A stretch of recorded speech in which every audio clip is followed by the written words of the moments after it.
Good morning, superheroes. So today I want to share something with you. Okay, I want to teach you how to negotiate your fees and how to handle a call when you get a request for an assignment.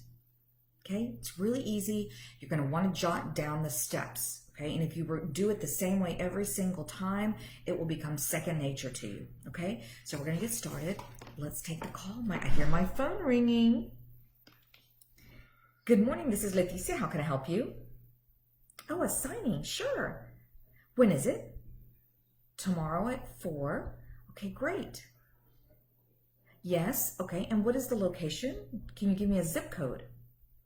77058. Okay, sure, let me just jot that down. Okay, and what kind of signing is it? It's a refinance. Okay, very good. All right, can you tell me if you're going to require scan backs? No scan backs. Okay, very good. And do you have the documents already available to download? Okay, I'll let you check.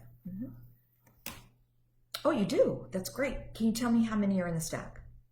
125. Very good. Okay, well, let me just check real quick. Tomorrow at 4, let me just check my schedule, and then also let me verify the zip code and the area. Okay, give me just a second. Okay, guys, you want to make sure that you understand that when they say 125, that means you're going to have to print 250. Also, make sure that the zip code that she's given you is within an area that's going to be worth, driving to. Okay, and then check your schedule. Make sure you don't overbook. If you're not using a calendar like SnapDocs to keep track of all your assignments, you're going to mess up and overbook. Okay, I've done it. I've been there, so I'm just warning you ahead of time. Okay, let me check here. Okay, everything looks good. Okay, and what do you pay on that? Oh, 75? Oh, I usually get 90 for that. Yeah, I can come down a little bit. Can you come up? Okay, 85 is the most that you can offer without having to get an additional approval. Okay, well, I'm going to help you out. Well, I'll take it for 85. Okay, great. Well, send it to me. I'll be looking out for the email. And yes, I will call to confirm. Yes, and I will remind them to make sure they have their IDs available, preferably a copy. Okay, great. Thank you so much.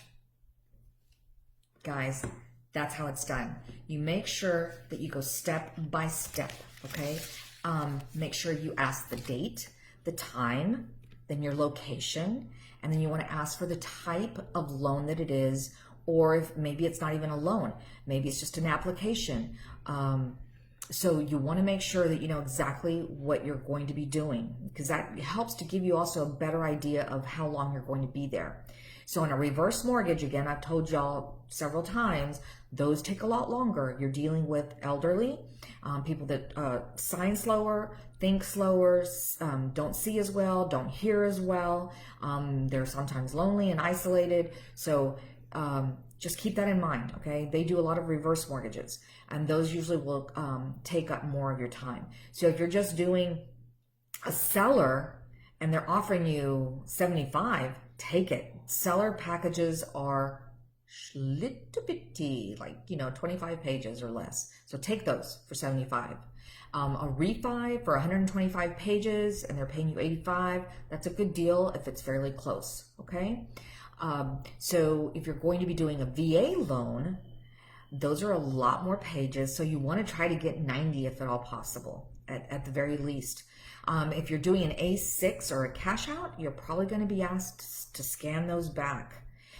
So you want to try to get, at least the 90, if not 125 for one of those. Okay. Again, depending on where it's located. The closer it is to you, the easier it is for you to come down a little bit because you're not having to drive as far. So keep that in mind. And then of course, how many pages? Sometimes they'll know when they call you, sometimes they don't know. But if they don't know, because they don't have the documents yet, they'll usually tell you, oh, it's typically for this, lender, it's typically about X amount of pages. So you kind of hope that they're correct in their estimate of how many pages it's going to be. So if they tell you it's going to be over 200, you definitely need to get more money for that. That's a lot of printing. Okay. So Always check, again, don't overbook, be careful with that.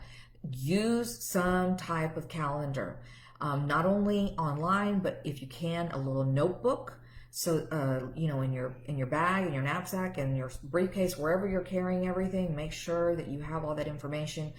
For whatever reason, if your internet goes down or your specific calendar is not working right, you have some backup to follow up on. Okay, all right.